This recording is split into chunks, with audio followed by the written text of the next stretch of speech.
But it was a big disappointment, I think, for fans. But for you guys, when you're there, like, what is the atmosphere like? Do you guys want some WCW guys to come in so you can kind of make some dream match scenarios and maybe do better business and make more money?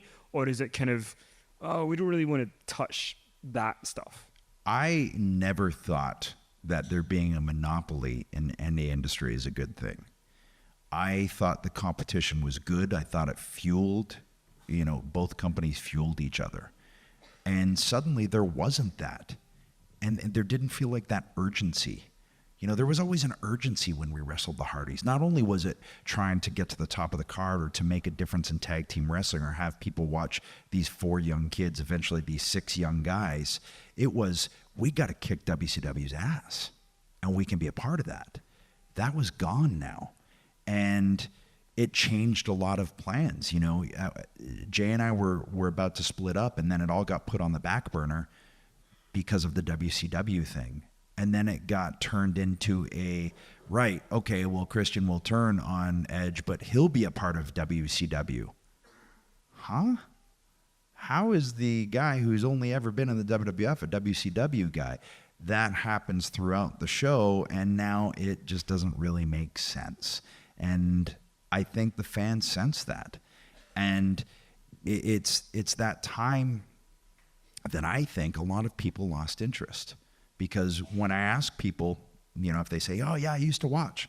When did you stop watching? When that whole invasion thing happened. Because it just didn't live up to any expectations, and it just didn't work. Thankfully, I think some have come back on board, but that was one of those moments that really, really, to me, it was not good as a whole for the industry. I think it's since recovered, and now you have the all-ins and the, things of that nature. So there's like this groundswell of things happening, but it's taken a long time.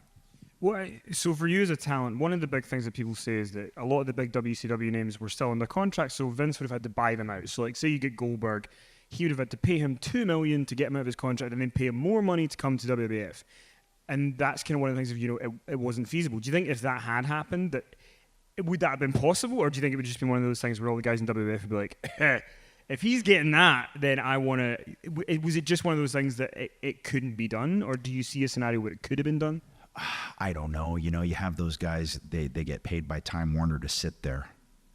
Who wouldn't do that? I don't think any of those guys loved wrestling enough to take a pay cut and basically get paid to do nothing. Substantial amounts of money to do nothing. It wasn't going to work out that way. And I truly don't think it would have made that much of a difference, because I think the ball probably would have been dropped from a creative standpoint. Because you did have some great talent that came over. You had Booker, who eventually fought his way through it and worked his way through some really, really, strange creative decisions. And, I do think partially too, there was still that, well, we won the war, so we're not really going to use these WCW guys too well. I think there was a bit of that too. But you were quite a pivotal part of that whole year. Do you remember a point? Because when we spoke to Matt Hardy, he said that he remembered 2001 going back to, I think it was Vancouver or something. And he said, it would be a building that had 13,000 people and it would always be sold out. And in 2001, there was like 7,000 or 8,000 people. Is there a point that you remember kind of going, oh, maybe the bubbles burst a little bit? Is there a point you remember that? It was during that storyline. It really was. And I remember specifically being in St. Louis and looking out, because I'd always look out once, the lights went down, I'd just go check out the crowd. That was the first instance in a few years where I saw empty seats. And I went, oh, it's starting. Because up until that point, we could do double shots on Sundays.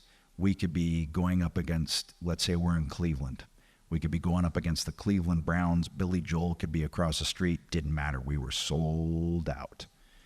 And then we'd hop on a plane and we'd go to Chicago. And the Blackhawks could be playing. And the Bears could be playing. We were sold out. That changed from that day. And that was in St. Louis. That's the first time And from there, it just gradually kind of went down.